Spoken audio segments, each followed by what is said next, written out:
मरचू जंगल से लकड़ियां काटकर बाजार में बेचने गया, लेकिन उसे लकड़ियों के अच्छे दाम नहीं मिले। इस पर मरचू ने कहा, अरे भैया, इतने कम पैसे, इन पैसों में तो 2 वक्त का खाना भी नहीं मिलेगा। आप मुझे बहुत ही कम पैसे देते हैं। मैं इतनी मेहनत से लकड़ियां काट कर आता हूँ, लेकिन उनके पैसे मुझे बहुत कम मिलते हैं। भैया, तुम्हारी लकड़ियां होती ही इतनी कमजोर हैं कि मैं इससे ज्यादा पैसे नहीं दे सकता। तुम्हारी लकड़ियों के बस इतने ही पैसे बनते हैं। अरे भैया, कुछ ज्यादा कर दो ना। वो क्या है ना कि इन पैसों का तो कुछ भी नहीं आता। मैं अपनी जिंदगी कैसे गुजारूंगा।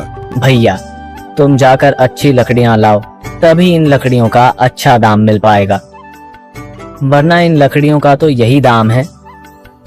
ये सुनकर मरचू बहुत ज्यादा परेशान हो गया और पैसे लेकर किराने की दुकान से सामान खरीदकर घर आ गया। घर पहुंचते ही मरचू की पत्नी सीता ने कहा, अरे जी, सामान ले आए आप?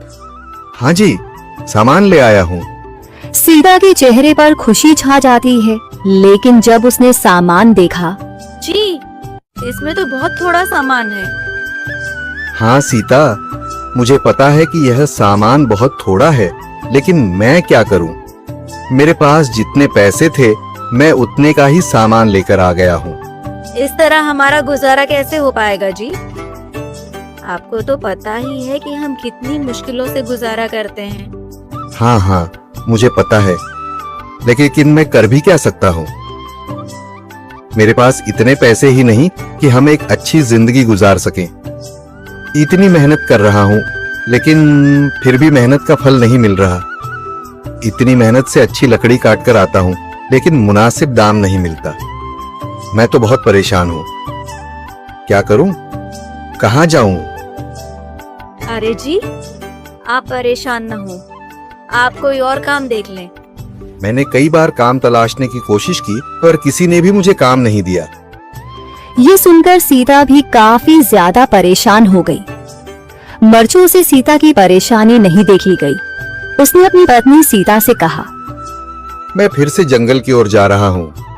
अरे जी, अभी मत जाइए ना, वैसे भी शाम हो रही है। आप कल चले जाइएगा, अभी मत जाइए। ठीक है, अगर तुम रोक रही हो तो मैं नहीं जाता। मैं कल चला जाऊंगा। इसके बाद मरचू गांव में घूमने के लिए चला गया।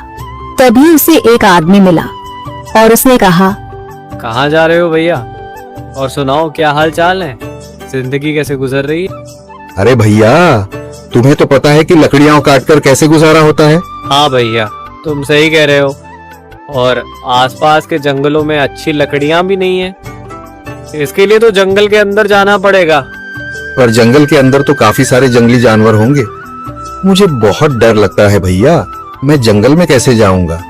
हाँ भैया, जंगली जानवर तो होंगे, लेकिन अच्छी लकड़ियां तो वहीं से ही मिलेंगी।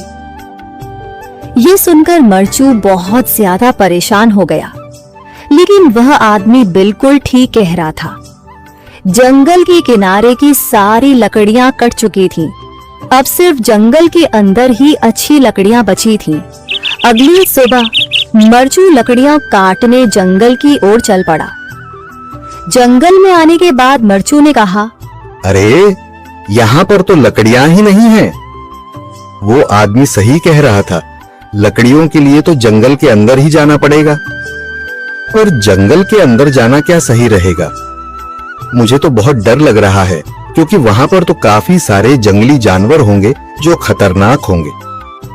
अगर आज मैं जंगल के अंदर नहीं गया तो मैं आज घर पैसे लेकर नहीं जा सकूंगा, और फिर जब पैसे नहीं होंगे तो गुजारा कैसे होगा?